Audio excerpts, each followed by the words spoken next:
Hey everybody, so I've actually done a bunch of hitch rack reviews in the past, done a couple of reviews for the Ceres products, my own Kuat NV 2.0 rack, as well as a more budget-oriented Benton rack. And I've also got tons of experience working with Yakima, Thule, and all the big name brands in the past. And pretty much every video that I put out on a bike rack in the past is filled with comments saying, why don't you just get the 1UP rack? It's basically the best bike rack in existence. And so I decided to take your advice. So this is the 1UP USA heavy-duty single bike rack in a black finish. I bought this rack with my own money and I'm in no way affiliated with 1UP USA. Now pretty much every YouTube video out there praises this rack for its lightweight, its aluminum construction, it's made in USA, which is always a plus, and there are very few criticisms of this rack, but through my experience using it over the past few months, I gotta say it's not perfect. In this video, I'll share with you my experience with it so far. It's actually been a very nice rack, but I will point out the few things that I'm not a huge fan of. So starting with what I do like that it's aluminum construction so that it's really not going to be susceptible to corrosion. The fact that it's aluminum also makes it a pretty lightweight option as well.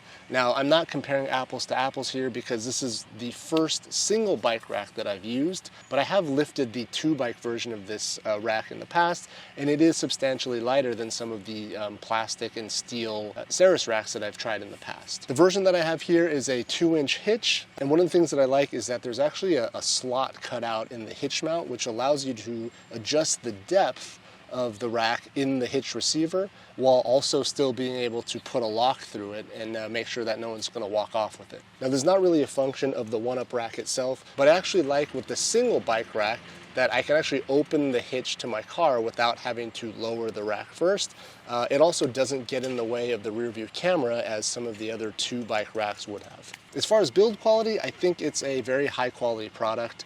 I've always felt that the 1UP racks have this very industrial look to it. A lot of the other racks put a lot more time and effort into the sort of overall aesthetic, making it look a little bit more, I'll call it finished, whereas the 1UP rack, in my opinion, kind of looks a little bit unfinished in the sense that a lot of the parts on this rack are very simple, just CNC'd aluminum parts screwed together with regular bolts that you can find at the hardware store. And for a lot of people, I know that that's actually one of the positive aspects of the rack, but I do have to say that other racks that I have tried just generally have like a more complete or finished product look to them. Now I'm not really going to go over how the rack works. I figure if you've clicked on this video, you've probably already watched a whole bunch of reviews on this rack and you're just looking to see if there are any downsides to buying it. So really briefly, the way it works is if you want to open the rack, you have to lift up this bar here, which will allow you to slide the rack down and lock it into place. Then of course you're going to open the arms by lifting the red lever, sliding the arms open, and then you could load in a bike. Now for this example here, I'll use the Newhouse Hummingbird because it's one of the bigger, heavier bikes that I have. So loading the bike up, you just put it on the tray. One of the things that people will praise this rack for is the ability to adjust the bike's position sort of left and right so that if you have multiple bikes, you can adjust the bikes in such a way that the handlebars aren't, hitting the tire of the bike next to it or the seat or something like that. I'll typically just put the front wheel up, hold the bike in place, and just kind of try and center the bike on the rack, and then give it a firm push to lock it in place. So that's how you load up the bike. But it does bring me to the first thing that I was sort of surprised at when I first started using this rack, is just how secure the bike is held in the rack. Okay, so I've had racks in the past that use this sort of dual arm design, one of which was the Ceres MHS Duo that I have a video for, and that rack just held the bike more securely somehow than the 1UP here. And I think it had to do with the fact that the trays, the actual wheel trays on the Ceres, were a little bit deeper and more contoured to the tire. The trays on the 1UP rack are actually fairly shallow and they're just this V contour, so it's meant to be able to accommodate pretty much all tire sizes, but it does so in a way where the tray is actually relatively flat, which gives almost no rotational support or torsional support for the front wheel. And so for me, this is a pretty good hold, but there is just a lot of movement. And the fact that it's this lightweight aluminum, pretty much every member of the rack is actually flexing as you roll over bumps and rough roads. So that's actually a lot of movement. I'm not concerned at all that I'll actually lose the bike, but it is a little bit concerning when you look in the rearview mirror and you're seeing all this motion as you're driving down the road. The second concern that I have is just the ease of use of the rack itself. Now, what I mean by that is other racks that I've tried, all the operations were one-handed. So you can open and close the rack with one hand, you can open and close the arms with one hand, and it's just easy to roll up with your bike behind the car, hold the bike in one hand, open the rack as you need, and then put the bike on. With the one-up rack, at least with the heavy-duty rack, I know some of the higher-end one-up racks have one-handed operation, but the heavy-duty one-up rack, pretty much everything is a two-handed operation. So that goes for putting the bike on the rack as well as taking the bike off. Now what I mean by that is when you take the bike off, you really just have to release this red lever, but because there's so much tension that you put on these joints, you actually have to use one hand to kind of support or relieve pressure. And that'll allow you to release the red lever and then open one of these. And then the same kind of goes for the front. You got to hold the bike up, pull the lever open, and then you could roll the bike to give yourself a little bit of clearance. So getting the bike off the rack, all right, it's a two-handed operation, but it's not a huge deal because the bike is on the rack and you don't need to hold something else while you're taking the rack off. What I'll show you now is basically my experience with loading a bike onto the rack, starting from a stowed position.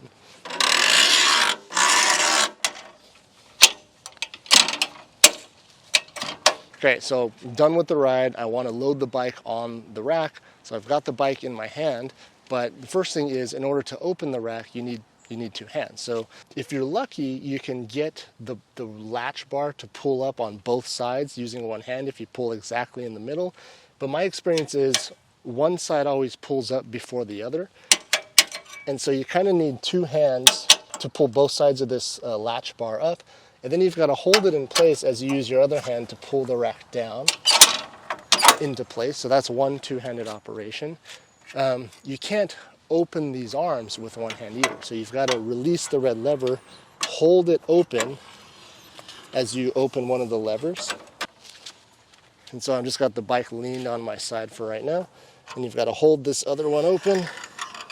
Okay, so that's the second two-handed operation, is just opening the arms. And then you can get the bike on the rack. And if you do this properly, I usually do the front wheel first. The bike will kind of stay in place as you go to the back of the bike, and then you can cinch up that rear arm. Okay, so then we're ready to go. I was trying real hard not to be like dramatic about it, but that's just the typical experience that I have when loading a bike onto the rack. It's just a little bit awkward. You kind of need two hands for every operation. And then something else that bugs me a little bit about this is that there's very minimal security features built into the rack. So there is a lock that you can buy for the hitch itself so somebody can't walk off with the rack. And I've got that installed now. And actually sort of another gripe that I have is the fact that there's no way to retain that locking pin that goes through so that it doesn't rattle. In the past, I've been able to kind of you can sort of preload the rack against the hitch pin so that it doesn't really have any motion. There's just no mechanism to do that with this rack. So this sound is kind of always present. There's no way to tighten up this locking pin that goes through the hitch itself, at least out of the box. So I've been playing around with some ideas on how to quiet that down, but it's just going to require some extra effort to get that pin from rattling around in the hitch. And then as far as the locks, I did buy the wheel locks. I bought 2 of them at the time of purchase. That way everything is keyed the same. All you're really doing is you're putting a lockable sort of rod through one of these holes on the arms and then through the wheel. So at best, you can lock both wheels, but there's no mechanism built into the rack to lock the frame to the rack so that somebody can't just come along and take the frame, which arguably is the most expensive part of the bike. So in addition to the 2 locks at the front and the rear, and then the hitch lock, I've also got to carry around an additional, cable lock or a chain lock. Now I know what you're thinking, a bike rack is not meant for maximal security. A lock on a rack is meant for if you just need to make a quick trip to a store or if you want to grab some lunch with your buddies after a ride. But still, anyone who buys the one-up rack, likely is an enthusiast and probably has a pretty nice bike. So it would be nice if more security features were built into this rack. And then the last thing that I'll mention here is when you go to close the rack, that usually means that the rack has been open with some weight on it. And so there's a lot of sort of tension on the notch and the release mechanism, which usually means that when you come under here to release it, there's usually a lot of friction on one or both sides of this latch. And so I found that you kind of have to unweight the rack a little bit for the latch to slide out easily. And then you still need one hand to hold it in place, and then another to help push the rack up into its stowed position, just because there is a lot of friction in this pivot right here, and so it doesn't rotate super freely. You kind of need a lot of torque to rotate this thing. And so again, it's just this sort of minor inconvenience. Every step of opening and closing and loading a bike and unloading a bike just takes a little bit more effort than some of the other racks that I've tried. Now I know you can buy the Easy Pull, which is like I think it's like $100, and it gets you this handle that you can use to convert this into sort of a one-handed open and close operation. Most of the higher end racks that I've tried in the past have that built in, so you don't have to buy something additional after the fact. Now that Easy Pull just seems a little bit overpriced for what it is. It's basically just a handle and then a couple of cables that come down, and they just do the work of pulling on this latch from above rather than below. And so that's kind of a theme with the 1UP stuff. Like any additional features you want, you've got to just shell out extra. So by the time you get all the features of like a nicer Ceres or a Kuat rack, the cost of the 1UP in a lot of cases is just going to be way higher than those other options. But anyways, there you go. Some actual honest feedback on the 1UP USA rack. I do like the rack. It's definitely growing on me. I don't know why I've had this inclination not to get this rack. Maybe it's just because it's so popular and I feel like that it might be a little bit overhyped. But having the rack on the car for a couple of months now, I'm starting to come around. I like the rack. It does feel well built. It's lighter than a lot of the other racks that I've tried in the past. It's just not super convenient to actually use, but it's just sort of like a lot of minor inconveniences. Nothing major. I'll still continue to use this as my primary rack. I'm kind of dreading what the comment section of this video is going to look like. Again, since there are not many videos that sort of criticize this rack for too many things, but I did feel like through my experiences, I've had some legitimate concerns and gripes about the rack that I thought I should share with you. All right, so that's going to do it for this review, I would say. If you have any questions about my experience with the 1UP USA rack so far, again, this is the heavy duty version. I don't have experience with the other models. Just drop them down below. I'll try and answer as many as I can. If you feel the urge to criticize my critique about the rack, it's totally fine, but let's just keep it civil. Remember, it's just a bike rack. It's meant to transport a bike from one place to another. So let's try and keep the emotion out of it as best as we can. That's going to do it for this one. Thanks again for watching. Thanks for subscribing to the channel if you haven't already. We'll see you next time.